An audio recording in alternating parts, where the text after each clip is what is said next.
And there was no sign of life out in the hayfields of the Hymas elk ranch the evening of April 3rd, 2001. Shondell's husband, Chad, had not returned from feeding the herd. Something wasn't right. Shondell would soon realize that her and her children's lives would never be the same again. Accidents happen everywhere, even at home, impacting family life and the ones we care about the most.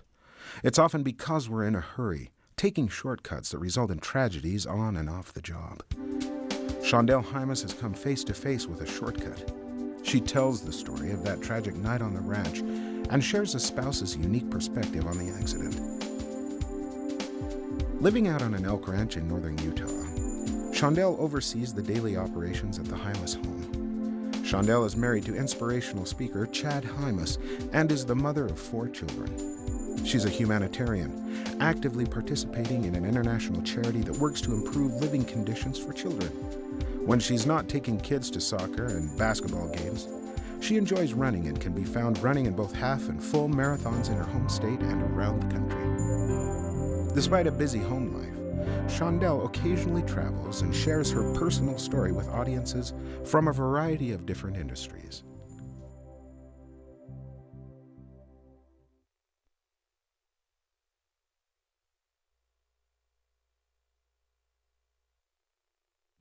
It's so nice to be here. Not really. I'd like to be sitting back at the back table. I could sit and listen to Vince speak all day. I could sit and listen to Chad speak all day, and I could also listen to Dan Clark speak all day. I tried to convince them to each take part of my time, and they didn't want to do that. So you're stuck listening to me for a little bit. Usually when I speak, which is very rarely, it's with Chad. He's up on the stage with me, and we kind of do a duo thing where he takes about 58 minutes and I take about 2 minutes, and it's great. And I actually thought that's what I was doing until a few days ago when I realized I was alone on the agenda. So I hope you'll bear with me. I'm not a speaker, but I do have a message that I think is worth hearing. To start out, I want each of you to think in your mind, instead of seeing me up here, I want you to think of that person that is at home that you are here for. Meaning the person that you go to work for every day, whether it's your spouse, or if it's your children, or parents, whoever that person is for you, or those people that is for you. I want you to be thinking of them, and I want you to picture them up here, because my job today is to help you guys realize the other side of the situation, the other person that's affected by your acts at work. And I'm going to be their voice today and sharing a little bit of a message. I'll start out by sharing a little bit of a story. I think a lot of you have heard Chad's story of his accident. I don't know if you've all heard it, but I need to go back just a little bit before the accident to the day before Chad was hurt. Chad was a landscape contractor and had a business of about 20 to 30 employees, and he loved his job. He loved what he did every day. And I was very fortunate to be able to stay home with my kids. We had 2 little boys, a 3-year-old and a 1-year-old. And I stayed home with them each day and took care of them. And I'm not sure if this will be familiar, this next part, to any of you, but I'm sure it will be to your spouse at home. Chad was really busy every day, and he worked really hard. And a lot of times I would call him on the phone during the day, and I would just call to talk. I would call, I'd say, "Hey honey, how you doing?" And he would say, "I'm good, how are you?" I'd say, "I'm having a good day." And he'd say, "Is there something you need?"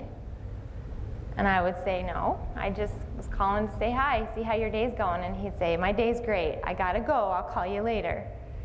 So it was very short. I'm sure none of you do that, right? When your wives call you, you're always so willing to take a few minutes and talk and make sure she's good. I'm sure you guys don't have any idea what I'm talking about. So don't think Chad's a bad guy, though. He was very busy, and I knew that. So anyway, that was the type of phone calls that we would generally have. Well, the night before his accident, he came home, and this happens a lot too. I'm sure none of you men know anything about what I'm talking about, so just bear with me. He came home and got home late, and I was a wonderful wife and made him some dinner, and he plopped down on the couch to watch a football game. And I brought him his dinner to the couch, and he ate his dinner, and I went and ate with the kids, and when he was done, I came and got his plate, and I took it to the kitchen, and I did the dishes, and he was on the couch watching his football game, and I got the kids ready for bed and put them to bed, and he was on the couch watching the football game. And I know you don't know what I'm talking about, so it's fine, but Chad's not a bad person. He was a great husband and father. I kind of trained him this way. I allowed him to do it because I wanted to take care of him. But that night I was a little irritated, and so I went down and I let him know, I know you work hard all day, but I work hard all day, and you come home and you're not just going to sit on the couch, and I'm not just going to wait on you. And anyway, the reason why I tell you this little part of the story is because the next day, the day of Chad's accident, something really cool happened. I learned something that I didn't know before, and that is that husbands actually do listen sometimes. And throughout the day, he actually called me. In the morning, I was going about what I needed to do, and Chad called me, and I pick up the phone, and he's like, "Hey, honey, how are you?" And I thought, "I'm great. Are you okay?" And he said, "Yeah, I am okay. I'm in the truck, and are you by a radio?" And I said, "Yeah." And he goes, "Turn it to 93.3. I just heard this song. You've got to listen. It reminded me of you." And I thought, oh, he was thinking of me today. Maybe my talk last night did a little bit of good. So I turned the radio on, great song, and just that 90-second phone call, it gave me a little bit of a boost. Well, a couple hours later, a little bit later in the afternoon, he called me again. And I thought, surely something's wrong. So I pick up the phone, and he says, "Turn the radio on. You've got to hear this song." So I turned the radio on. And, it was a very short phone call, but I felt so great. I thought, he listened last night. He's making a change. He's doing good. Either that or he wants something. I'm not sure. I'll find out later. But it was just those short few-minute phone calls that made a huge difference in my day. Well, later on that afternoon, our youngest son, Kyler, who was 1 at the time, started to walk. And I was really excited. So I called Chad on the phone. I said, "You need to hurry home. Kyler's walking, and I want you to see him walk before he goes to bed." And so Chad said, "I'll hurry home. I've got just a few things to finish up. I'll be on my way home. When I get there, I need to stop and feed the animals." We lived on a ranch, and we had elk, and he needed to go feed the animals, and then he would be home. So I was really excited. I got dinner ready. As he drove by our house up to the hayfield, I saw his truck go by. Me and the kids were sitting on the couch, really excited. Kids jumping up and down on the couch. "There's Daddy, there's Daddy." And I'm thinking, all right, he's going to be home. And I figured about 30 minutes, he'll be home. And so about 30 minutes later, he wasn't home, and I kept thinking, that's okay, he'll be here. He'll be here in a few minutes. It started getting a little bit darker, and he still didn't come. So then I started getting a little irritated, and I thought, he always goes up there. He thinks of little projects that need to be done. He's going to start working on something, and he's going to forget all about the fact that I told him that he needs to see Kyler walk. So I waited and waited, and about an hour after I had seen him go by, maybe 50 minutes later, I started to get just a little hint of nervousness along with my irritation because it was dark and I didn't see any lights. I thought surely I could see the tractor lights, I'll see the truck lights, but I didn't see anything. So I get in the car, got my 2 little boys with me, and we drive up to the hayfield. Now, I'm not sure how many of you think your line of work is dangerous, but I'm sure you realize there is possibilities to get hurt. And I'm sure you've heard of different reportables and different things that happen, and you think, oh, they probably weren't being careful, they were getting in a hurry. That won't happen to me because I'm really careful. I follow all the rules, I do all my checks, I know everything's in good order. That won't happen to me. And As I pulled up into the hay yard, I saw that the tractor was still by the haystack. And in my mind, I'm thinking, that is so weird. It's been an hour. He's barely getting to the haystack. And then as I looked a little closer, I noticed something else. And that is a 1-ton bale of hay sitting on top of the tractor. Now, right at that point, I thought in my mind, that doesn't happen. It doesn't happen to us. I know ranching is dangerous, but that doesn't happen to us. That happens to other people that you hear about that aren't careful. It happens to people that I don't know. This doesn't happen to me. And I pulled up to the tractor, and I could see Chad from behind, but he was buried under this 1-ton bale of hay. I hopped out of the car, I ran over to the tractor, I reached up and kind of pushed away the hay where I knew his face would be. And I couldn't see him at all, and I did not know if he was alive. And I panicked. I thought, I need to get help. I jumped back in the car, and as I got in the car, I thought to myself, well, I can't just leave him here. So I got back out, and I was just standing there thinking, what do I do? And at that point, I knew I needed to call 911. So I got back in the car with my 2 little boys and raced home. This is the other reason that I don't like to speak in front of people. I raced home. I had my little boys with me, and they didn't know what was going on. But I was panicked. And the whole way home, my 3-year-old was sitting next to me, and he just kept saying, "It's going to be okay, Mommy. It's okay, Mommy. Don't worry. It's okay. It's okay, Mommy." Just over and over, he kept saying that. And I got home. I got on the phone with the 911, and they said, "You've got to stay on the phone with us until we get an ambulance up there because we don't know where the turn is. You've got to watch out the window and let us know and make sure they get up to the right road." And the whole time I'm just stomping around, walking back and forth, and Ace was just holding my leg. "It's okay, Mommy. It's going to be okay." And I kept thinking, he doesn't know. He doesn't know it's not going to be okay. But then a funny thing happened. I hung up the phone. I saw the ambulance head up the road. I hung up the phone, and I thought to myself, it's going to be okay. I grabbed my boys, got in the car, raced back up to the field, and just as I pulled in where I saw the tractor, they were just lifting the bale of hay off of Chad, and I saw him collapse to the ground. And I didn't know anything else. That's all I saw. As I got out of the car, I know I was screaming. I didn't know I was screaming, but I was screaming.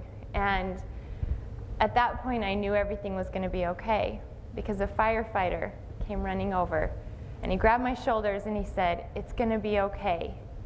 Your husband is telling us to tell you to shut up." And at that point, I thought, okay, it's going to be okay. This is a horrible situation, but it's going to be okay. And as I went and visited with Chad, they allowed me to go into the ambulance for just a minute before the helicopter took him away. And I got to talk to him for just a second, and he smiled, and I said, "It's okay. I know this is a bad situation, and I don't know what's going to happen, but you just have to promise me you're going to make it.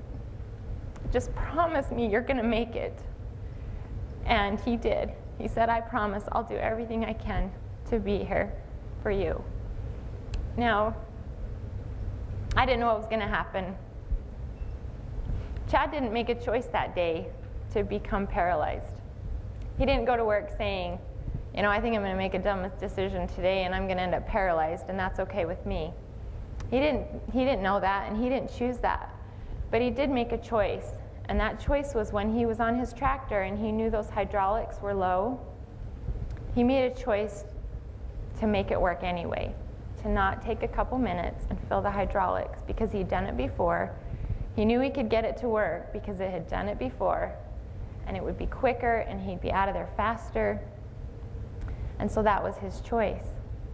He chose to do that, and because of that, he's sitting in the chair today, and he's a quadriplegic. And the funny thing is he's okay with this. He is. At first it was really hard for him, but Chad. All of you that know him, you know his personality. He's okay with this. He really is. But I'll tell you what he's not okay with. He's not okay with me having to help him get dressed. He's not okay with me mowing his lawn. He's not okay with the fact that he can't stand up and play basketball with his kids. He does the best he can from his chair, but he would love to get up and teach his boys how to play basketball. So as you're sitting there thinking about that person in your life that you're here for at work,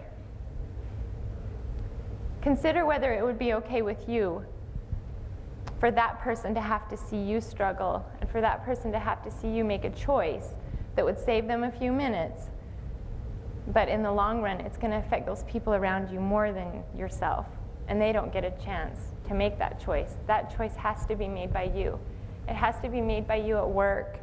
And if you notice, it didn't happen to Chad at work, it happened at home, and so those choices need to be at home too. I want to tell you just a little bit about the team, Chad and I's team, the team at home that helps us to make safe choices, and the team that's affected mostly by Chad's decision. We had two boys, 3 and 1, Christian and Kyler, and they're now 12 and 10, and now we have a little girl. Her name is Gracie, and she's 6. And she is really a joy. And we have another son now that we've brought into our family that's also 10. And anytime we have things happen in our lives, it's those 4 kids that Chad and I are thinking of. And they're the ones that keep us making smart choices and helping us to be safe. So when you're working, you know, and you take a few minutes and you think, I'll just do it this way because it's okay, I've done it this way a lot of times. Or I'm sure that you've looked over and seen someone that's been working for 20 years and they're doing something that you're questioning, and you've been here for 4 and you think, I can't say anything to them. You know, they've been here 20 years. Yes, you can say something to them. If you don't do it for them, do it for their families. Do it for the coworkers around them. Think about those around you, and don't allow your coworkers to make shortcuts and to take that decision upon themselves to let someone else be injured. Nobody wants to get hurt. One last quick thing I have to share, just because Chad always gets his piece. Sometimes he tells his story when we're on the stage together, and I'll kind of do my little part, and right in the middle of me saying something, he'll like start talking, or he'll grab, you know, he has a mic too, and I never can get my words in. But since he's in the back right now and he can't take my microphone, now I get the chance to say whatever I want without him taking my microphone. So I just want to say this. Chad has made a decision 9 years ago that this is going to be a hard life, and what a tragedy that he went through and that we went through as a family. But we would not be here, or going anywhere for that matter, if he chose to sit in that chair like a bump on a log at home, which he could very easily do. This is his lot in life, and I'm going to just sit here because look what I've been dealt. And he hasn't done that, and I'm so grateful as his wife for him, because we have a wonderful life now, and our children are so blessed because of the example he shows, and he makes such a difference, hopefully, in the lives of people like you, because he's so passionate about safety. And because he can't take the microphone, I just need him to know that I love him with all my heart. And I'm sure that the people that are home waiting for you guys to return home safely would echo my words when I say, please be safe.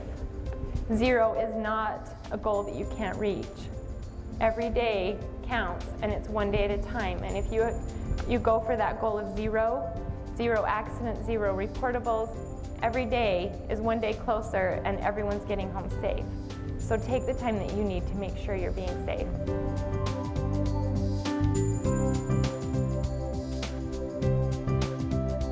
I hope that something that I've said to you guys will help you think just a split second longer about the decisions you make at work.